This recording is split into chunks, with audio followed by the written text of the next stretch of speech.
It's Sunday night, 8:41 p.m. You haven't done anything wrong today. You slept in, you ran 2 errands, you watched some TV, and yet there's this specific dread sitting in your chest, like you swallowed a rock. It's not really about tomorrow, it's about the fact that this happens every single Sunday on a schedule, like clockwork, and it has for years. Here's the part nobody says out loud. Your weekend was never actually off. It was a 48-hour recovery window between 2 work weeks, and you spent half of it just getting well enough to survive the other half. So today, I want to show you something different. What a weekend actually looks like once your money stops being rented out to a job, hour by hour, forever. Not retirement, not quit your job and backpack through somewhere. Something a lot smaller and a lot closer than you think. Most people think escaping the rat race means never working again. That's the version that keeps people stuck, honestly, because it sounds impossible, so nobody starts. The real version is much less dramatic. It's the point where your weekend stops being paid for by Monday's exhaustion and starts being paid for by money that already showed up without you. My name's Arthur, and I spend an unreasonable amount of time thinking about how people spend the 48 hours they technically own. If your Sundays currently feel like a countdown timer, hit subscribe. This one's for you. Now look, I know some of you are thinking, Arthur, I can't just stop needing a paycheck. Rent doesn't care about my feelings. Fair. Completely fair. Nobody's telling you to walk into your boss's office on Monday and set the building on fire, metaphorically or otherwise. What we're talking about is something much narrower.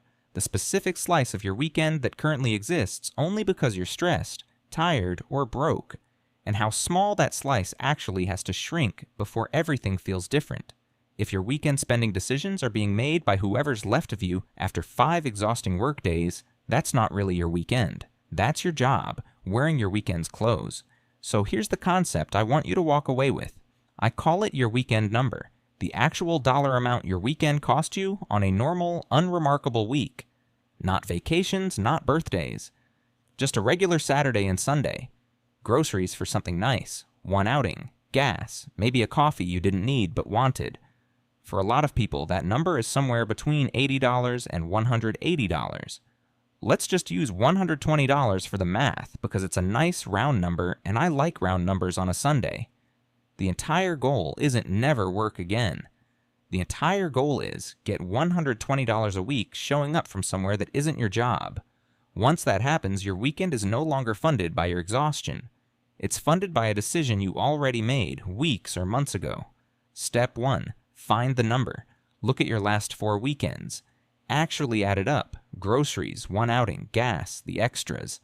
Most people have never done this, and it's usually higher than they expect, which, hey, welcome to the club, we've all been there. Step 2. Build one stream sized to match it. This is where people overcomplicate things. You don't need a business empire. You need $120 a week, and there are really only 2 honest ways to get there. Cut something recurring that's currently funding nothing and redirect it, or add one small, boring, repeatable income stream. Let's do the actual math because vague plans don't pay for coffee. If you invest $15,000 into something producing a conservative 4% annual yield, that's $600 a year, about $11.50 a week. Not there yet, but if you pair that with cutting $40 a month of dead subscriptions, that's roughly $9 a week more. Add 4 hours a month of something that pays $20 an hour. That's another $20 a week. Stack those 3 unglamorous little pieces together, and you're sitting around $40 a week for money and effort that isn't your day job, a third of the way to your weekend number, without touching your actual paycheck. Step 3. Protect the handoff. Here's the part almost nobody plans for. The moment your weekend money isn't job money anymore, you have to actually notice it. Otherwise, you'll spend it exactly the same way, still exhausted, still resentful, and wonder why nothing feels different.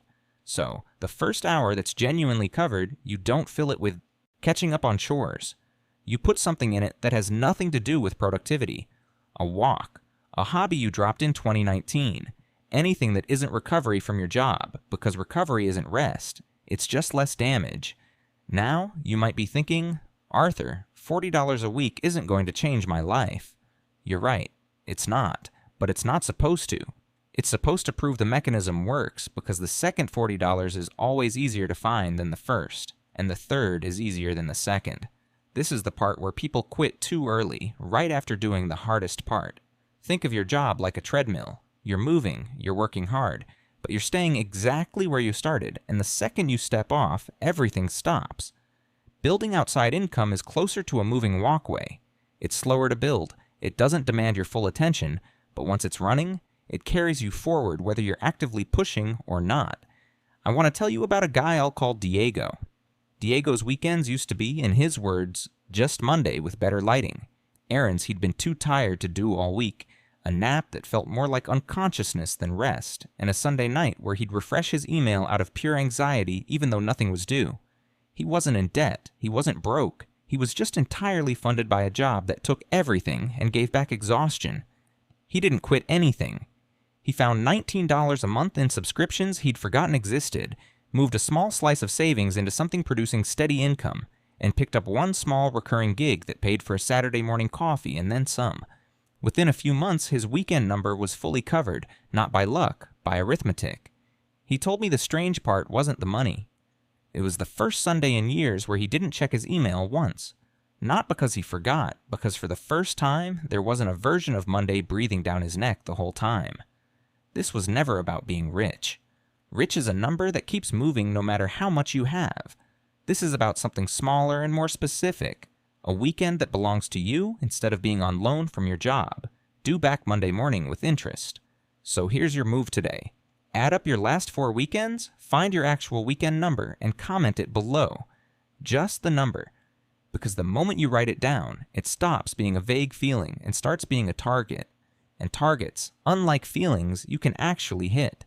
If this got you thinking about your own Sundays differently, subscribe, because next time we're going further, see you in the next.